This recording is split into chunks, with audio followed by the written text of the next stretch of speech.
ส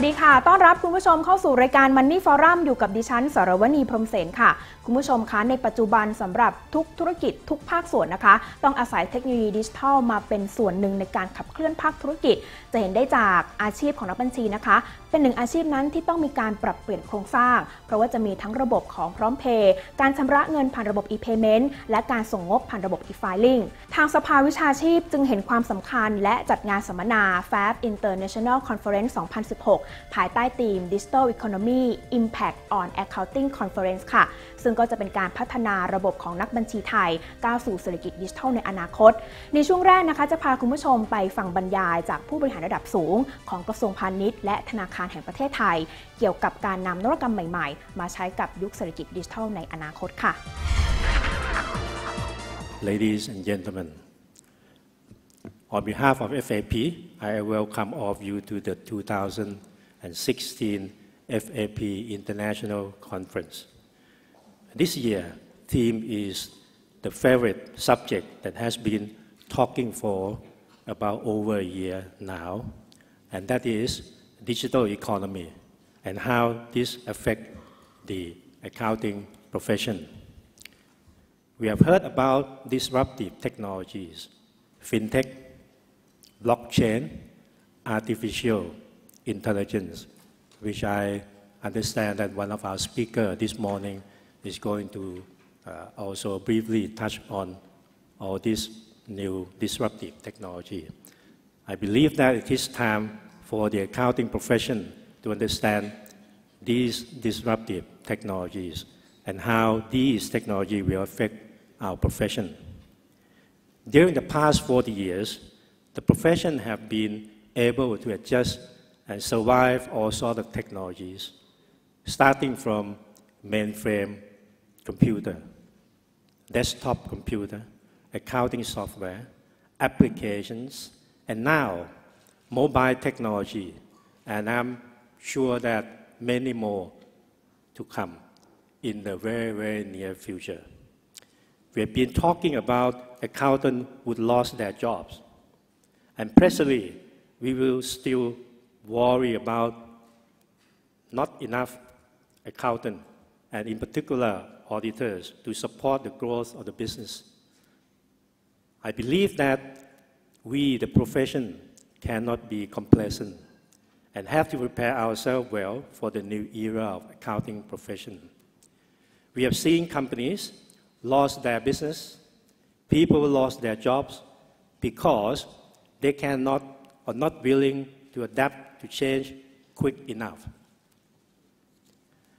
This morning, we have the privilege of having two guest speakers from Ministry of Commerce, Kun Pongpan Jiariyapan, and the Bank of Thailand, Kun Bancha Manoon Kunchai. Both of them will share their views on the subject. And later on, after the break, we also have the privilege of learning from three presidents of the National Accounting Professional Body in ASEAN countries. From Malaysia, we have Dato' Muhammad Faiz Asmi.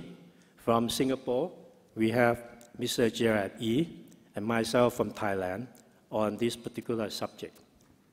In the afternoon, we will start with a speaker from ACCA, Ms. Fei Shua, Head of Future Research, and Mr.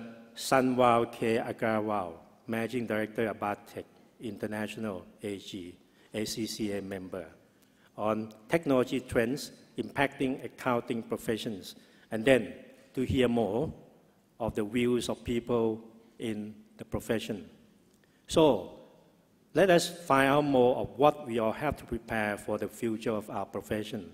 And once again, a warm welcome to the conference. Thank you. Thank you very much, Kun Prasan, for your warm welcome note. We are honored to have two distinguished guests from renowned regulating agencies. They will deliver their points of view on Thailand's digital economy, driving towards the future. The first speaker is Kun Pongpan Jiawiriyapan, Deputy Permanent Secretary of the Thai Ministry of Commerce. A little brief introduction about Kun Pongpan. Kun Pongpan has long served as government employees for more than 3 decades, especially in the area of accounting, the application of the electronic financial statement submission or e-filing system, and the Young and Smart Accountants Project are some distinctive samples of her past work. Ladies and gentlemen, please welcome Kun Pongpan. The President of Federation of Accounting Profession, Kun Prasan Chirpanit, or keynote speaker, our friend from accounting professional, both from ASEAN member state and from Thailand. Good morning, ladies and gentlemen. I'm honored to be here today, witnessing and celebrating the 12th anniversary of FAP, and to be sharing with my friend in accounting field how digital economy has significant impact on our accounting profession and how it has contributed to drive toward the future. Throughout my 37 years serving public servant, working closely in accounting field, especially in the role of regulation, I have very much learned and witnessed positive change in our accounting environment, especially in the area of digital economy advancement. And the digital environment have facilitate many faster, easier, and cheaper costs for public service, especially in our accounting profession.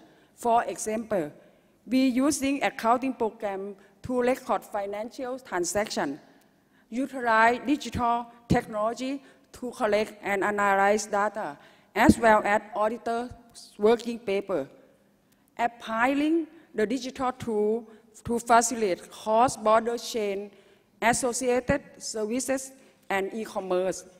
Even for continuing professional development or CPD, we have several channels to reach by digital, such as e-learning, e-book, e-magazine, etc.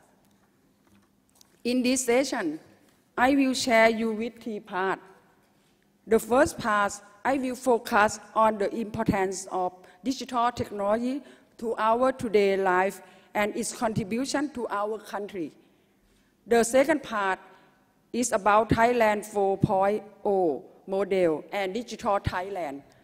And the third part, it deals with the Minister of Commerce in relation with digital technology on our accounting profession and public services. The first part, the importance of digital technology. In this slide, tell us about how often and how long have our people, Thai people, spent on digital technology.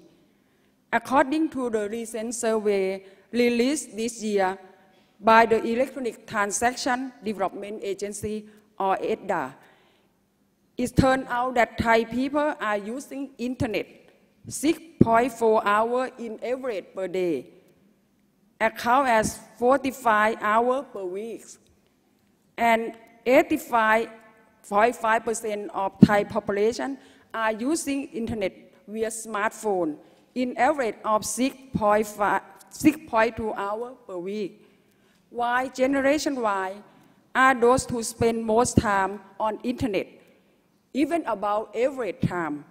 They spend around 53.2 hours per week. That's a lot. The lower part of the slide talk about internet usage activity. Top 3 activity are social network, it's ranked first, around 96%. YouTube ranked second, around 88%. And information searching ranked number third, 79%. In the term of access device, smartphone is the mostly popular use, followed by personal computer and notebook. From the second Thailand 4.0 model, let us now quick look at Thailand 4.0 model. This model has been developed and progressed from past 3 models. 1.0 model focus on agriculture-based economy.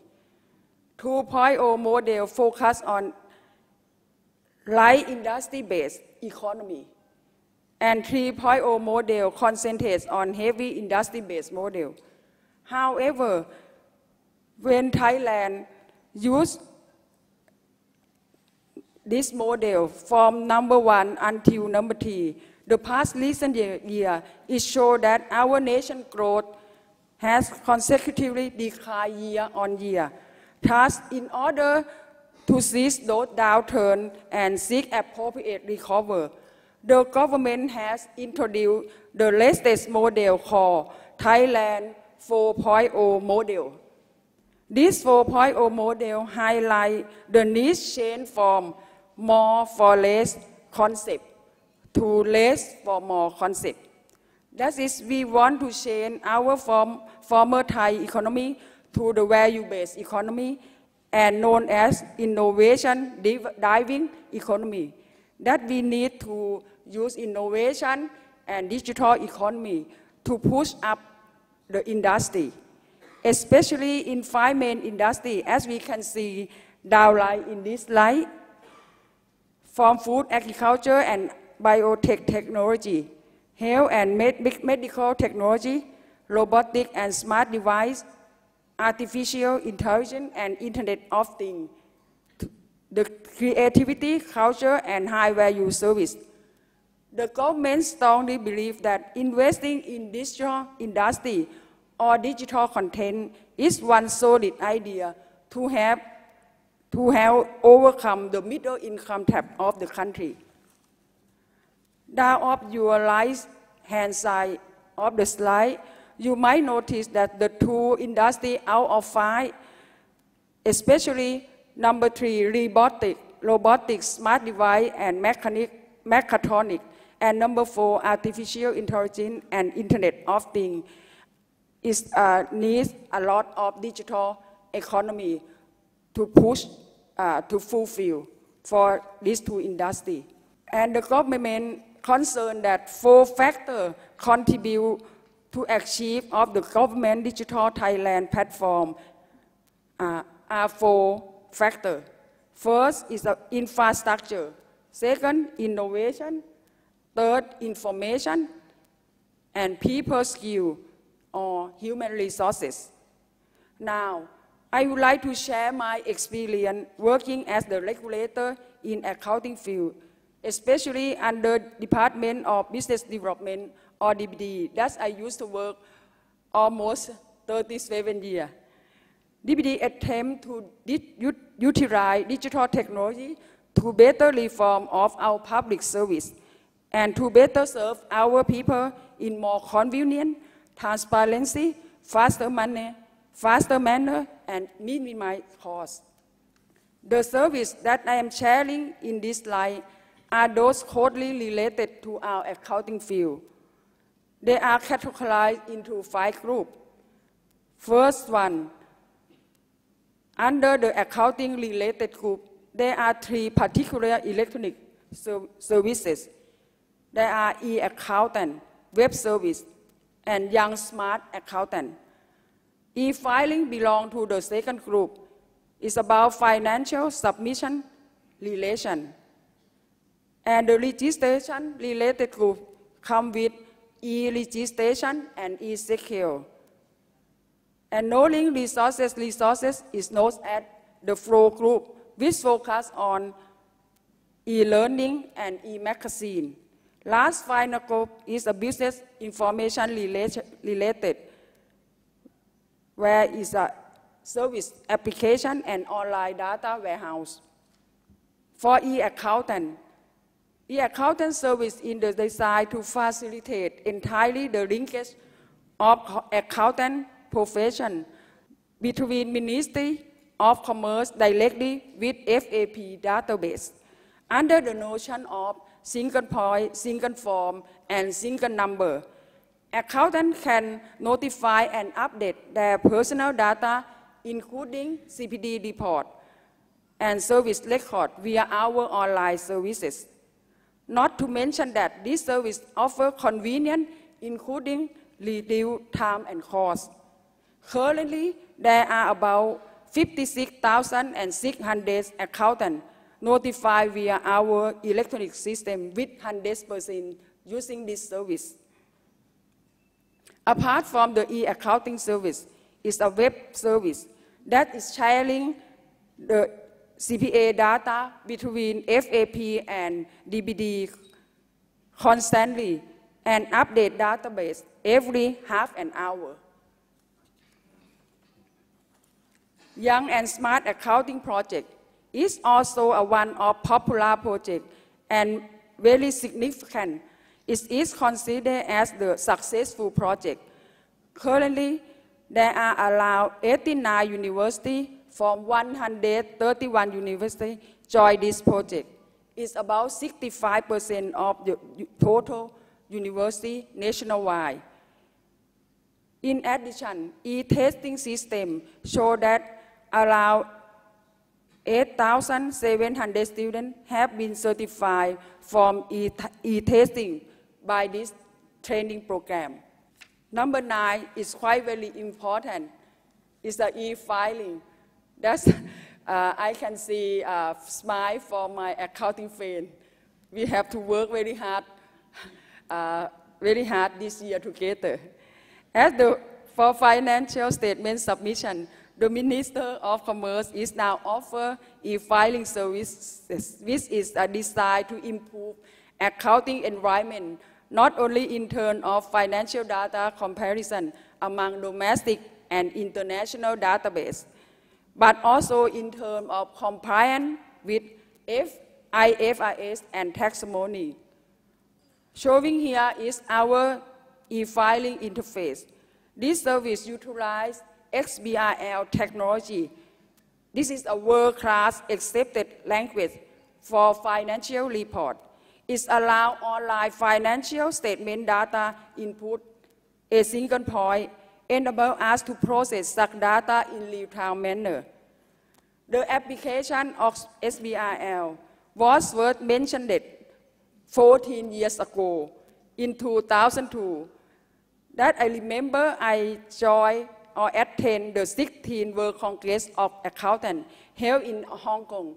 They just implement this technology or XBRL.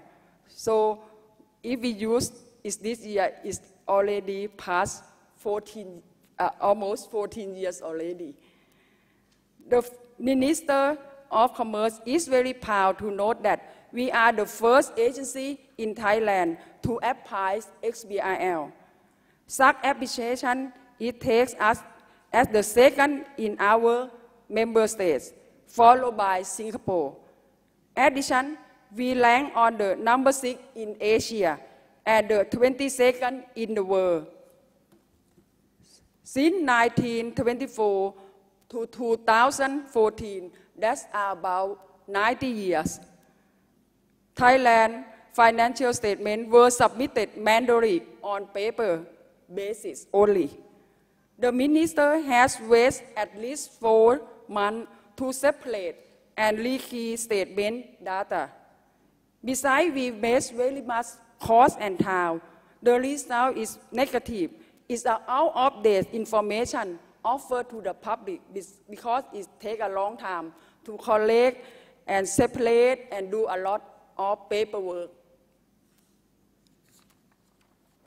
The slide tells us the proportion of financial submission via ministry e-filing system. E-filing was initiated as pilot project in 2015, last year, with voluntary basis. At this time, I don't want to mention a lot about the number. Only 3,000 financial statements submit to e-filing. That's less than 1% of the total financial statement to submitted. That's because of voluntary basis. Anyway, this year I pronounced that we have to make 100% of financial statement submission via e-filing is my target. The outcome is quite satisfied for me, even there is not 100. If it's 100, I am going to die. The outcome is that 360,000 financial statements taken about 77% of total financial statement submission via e-filing system. It is very surprised that in the first time, the people not respond is very well. Due to unfamiliar with the system, they complain a lot. They require time of system learning and the complication of the internet things. It's quite challenging because if we see in the first slide about the people use internet almost 90%, but they still complain. See, I don't understand. But I am truly confident that by the cooperation with our alliance, FAP, university, software house, qualified accounting firm, and kind engagement of our dear accountant, we can make 100% submission via e-filing next year. And I strongly hope that linkage of information among various agencies will soon possible and successful if we could seek good cooperation of every regulator in chain of financial statement submission, such as Revenue Department, Security Exchange Commission or SEC, Security Exchange Thailand or SET, the Bank of Thailand, and Office of Insurance Commission.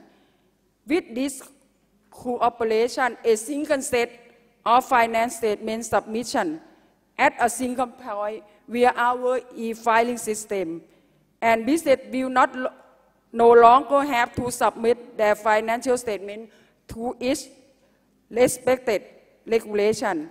It will make our vision 100% e-filing succession next year in 2017. The third group is categorized as legislation-related group. It covers e-legislation and e-secure. E-legislation is about legislation, the business jurisdiction person. It's ready available online in 2017 next year. This system we developed almost 3 years. Its so-called service is offer online legislation and allow update of company data with 100% paperless system. Now we not 100, we have paperless and half electronic. And next year we're going to have 100% for company legislation. Moreover, in response to the new act, it's called Business Secure Transaction Act. This act is come into force July this year, and we implement secure service by e-service at the starting point. So this is 100% paperless this year. Financial institutions are to submit their application online with this e-secure service, and it also provides security transaction information on real-time basis. So far, the system has gathered around 89,000 applicants with value of around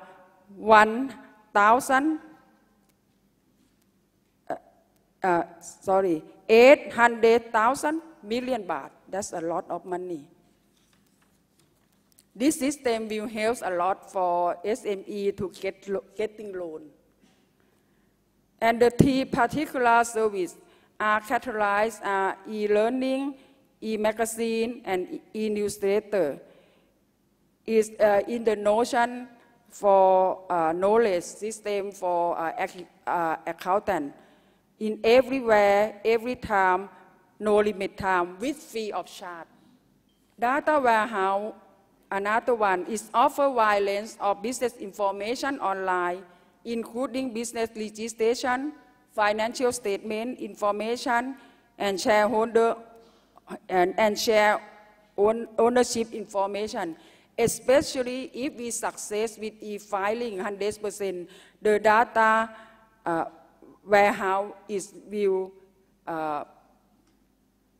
success a lot because the information about financial statement getting on time. The mobile application that we use for our service, we call DVD e-service application. It serves as much as the same purpose of as business data warehouse. We can load and look at the company registration, financial statement, many things about company data in this mobile application on the smartphone. And I recommend you to download if you don't have the DVD e-service application on your smartphone, maybe today. Come to this point, I strongly hope that you will find my content a little bit useful.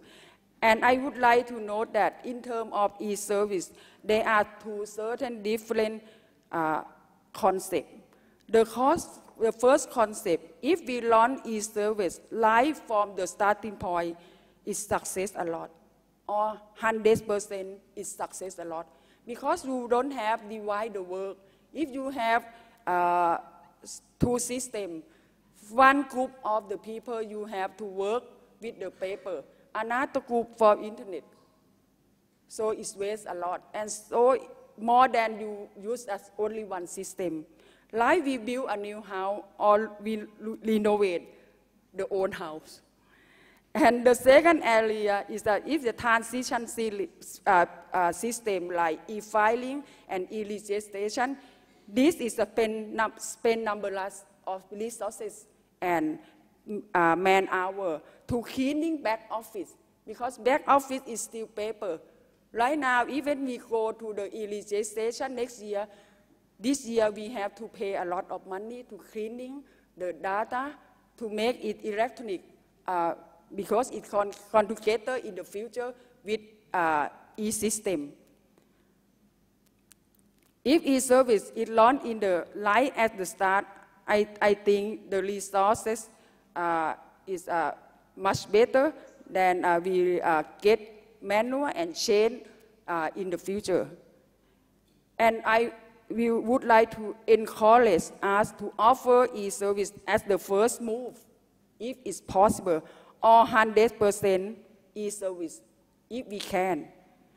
During my year in the position under Department of Business Development, especially in the e-filing time, I was very much learned and experienced various kinds of challenge and pressure from the public. But as the leader, one might not be afraid of pressure and must be brave enough to face change and public constraint. We have to lead in order to achieve goals and to be strong in mind, brave, and have an engaged teamwork are biggest requirement.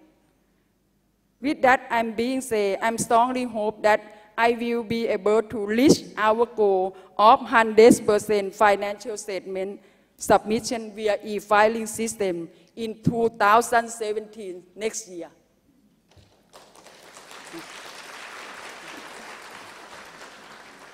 Before I end my speech, please remember that nothing is impossible.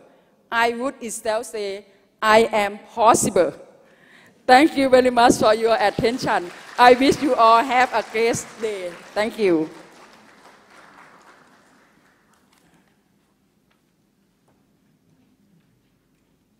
Thank you very much, Kun Pongpan. Next, let us hear from Kun Bancha Manoon Kunchai, the Director of Payment Systems Policy and Oversight Office, Bank of Thailand. With more than 18 years of experience in central banking, he has been responsible for various areas within the Bank of Thailand. He currently supervises the formulation and implementation of the policy direction for National e-Payment Master Plan. Ladies and gentlemen, please welcome Kun Bancha. Distinguished guests, ladies and gentlemen, it's my great pleasure to be here today at the FAB International Conference 2016. First, let me begin by expressing my appreciation to the Federation of Accounting Profession in inviting me to join this great event and providing such a great opportunity to deliver the speech on the digital economy and digital payment as a driving force toward the digital Thailand. First of all, I'd like to reiterate that the Thai government has been putting a significant effort in driving the country towards the digital economy in order to raise the capacity and the competitiveness of the country, as well as to create wealth and escape the middle income trap. And also it will help to encounter with the aging society, reducing inequality in the income distribution, education, healthcare, and build capacity of workforce, both IT and non-IT. The vision of digital economy has been set by the government to drive the country towards a sustainable growth and stability by maximizing the use of digital technology in all socio-economic activities. This will be applied to the development of infrastructures, innovation, data, human capital, and other digital resources. The Bank of Thailand, with a major role to ensure stability in the financial sector, has been in full support of this vision.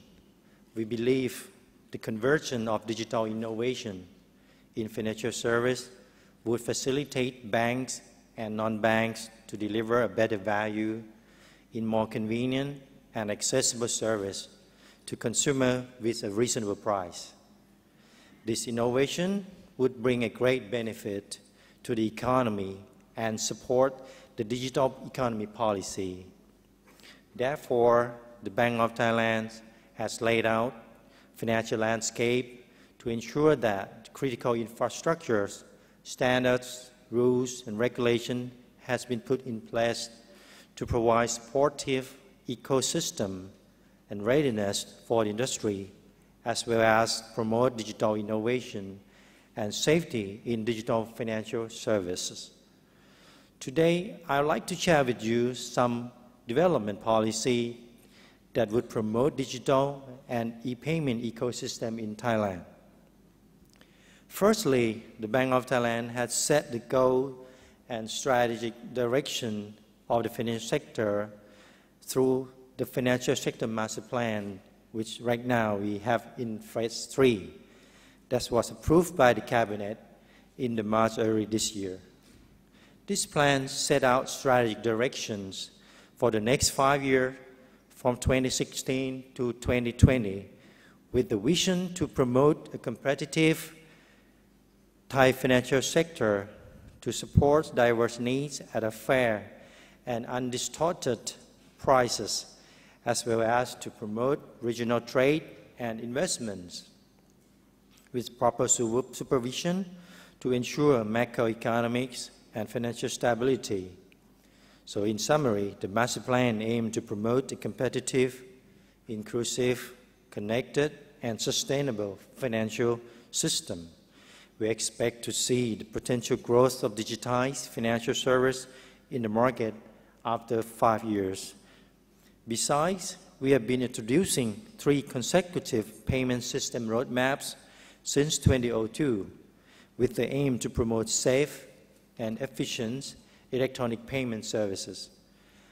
Also, as it stands today, a rapid change in technology had a significant impact on driving innovation and inclusive financial services.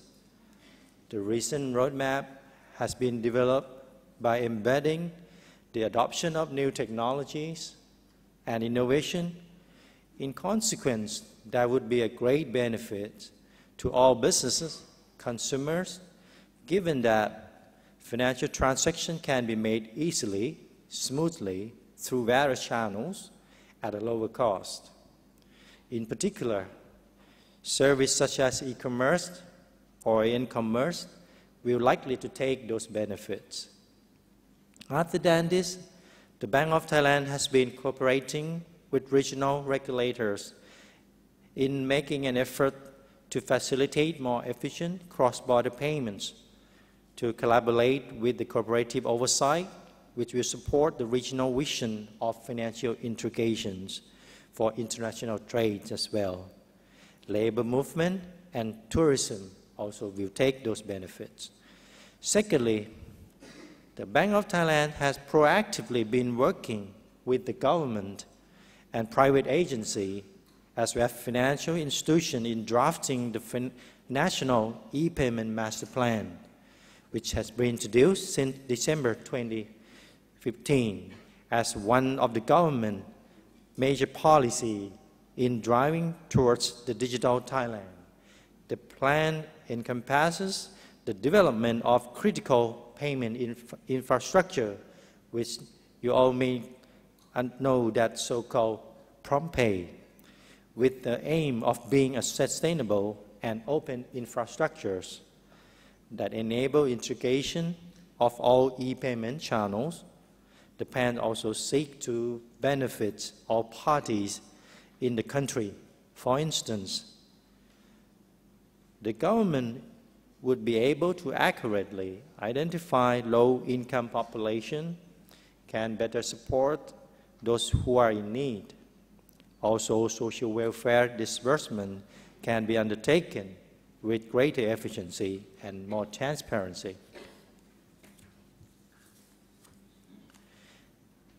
In business side, all business would be able to accept e-payment at a lower cost. Electronic payment and electronic tax system would also introduce and will reduce administrative time and workforce and expedite business processes for the whole industry, and definitely for the consumer, especially those in the rural areas, would be able to have a better access to the financial services at a more reasonable price. Thus, sending and receiving payment can be done more safely and conveniently than previous. Thirdly, to support initiative in financial service, the Bank of Thailand has been emphasizing on pricing the right ecosystem that support efficient and inclusive financial service, as well as we all realize that financial service providers such as bank and non-bank that include fintech firms have been using digital technology as their competitive advantage in driving the competitiveness of our country. We realize that digital technology could be a key driver for the next generation of financial service to address consumer needs with a greater speed and lower cost. The Bank of Thailand also has a plan to adopt the framework that you may already know, this regulatory sandbox, which is already in place in some countries in the world, which will allow both bank and non-bank to experiment with their initiative under a limited scope prior to the public launch. This framework provides a forum for the fintech firm and the Bank of Thailand to engage in consultation more closely, providing the opportunity to discuss on the issue related to relevant risk and regulation to support the new service. Regulatory sandbox was also create a financial institution to innovate and mitigate risk exposure. In addition, regulations would be able to keep pace with the upcoming initiative in order to accommodate financial innovation by provision of appropriate regulatory framework, while safety and consumer protection remain our key concerns. Fourthly, modernizing the legal infrastructure in the financial service is one of our key contributions to foster supportive ecosystem. For instance, we have recently drafted the Payment System Act that will unify previously fragmented laws and regulations, allowing the Bank of Thailand to oversee payment system and service with more effective and in line with international best practice. This new act will empower the Bank of Thailand to efficiently preserving the payment system stability and endorsing consumer protection measures. Finally, as the technology has been playing an increasing important role in financial service, cybersecurity as a result has become more important issues. In this respect, the Bank of Thailand, as a regulator, has been enforcing the financial service provider to ensure that the level of IT security protections is in line with international standards. We also oversee financial service, regularly conduct on-site examination on bank and non-bank, and also the e-payment service providers, and also elevate efforts to coordinate with them in exchanging necessary cybersecurity information. Moreover, we also been engaging with security experts in most domestic and international levels to sharing information, knowledge, and expertise in overseeing IT security in financial service, as well as develop necessary skills and capacity building for human resource in this industry. Besides conducting an oversight role, the Bank of Thailand has been emphasizing on consumer protections, while digital financial services has becoming more convenient. Awareness of advantages and pitfalls are also important. Therefore, digital financial literacy and consumer right protection are promoted with the aim to encourage consumers to be aware of related risks and learn to use digital financial service in a safe and secure way. Ladies and gentlemen, I would like to conclude on today's remarks that Digital Thailand is a very important policy that will enable our nation to overcome structural challenges we are facing today. This will drive the country towards a sustainable growth in the future. The Bank of Thailand has been undertaking various means to support this policy by setting goal and strategic direction, developing critical infrastructures, and overseeing the financial and payment system stability with the aim to create a safe and efficient financial ecosystem. Looking forward, we most welcome cooperation from all related parties to lay out the future payment and critical infrastructure in which there will be lots of future challenges underway. Digital transformation in financial institutions and payment system will embrace innovation and new technology to provide better service and help increasing the competitiveness of the country in the long run. Thank you very much for your attention. นี่ก็เป็นช่วงแรกนะคะสำหรับประเทศไทยในการเตรียมความพร้อมสู่ระบบเศรษฐกิจดิจิทัลพักกันสักครู่ค่ะช่วงหน้ามาตามกันต่อกับอีกหนึ่งงานสัมมนาค่ะ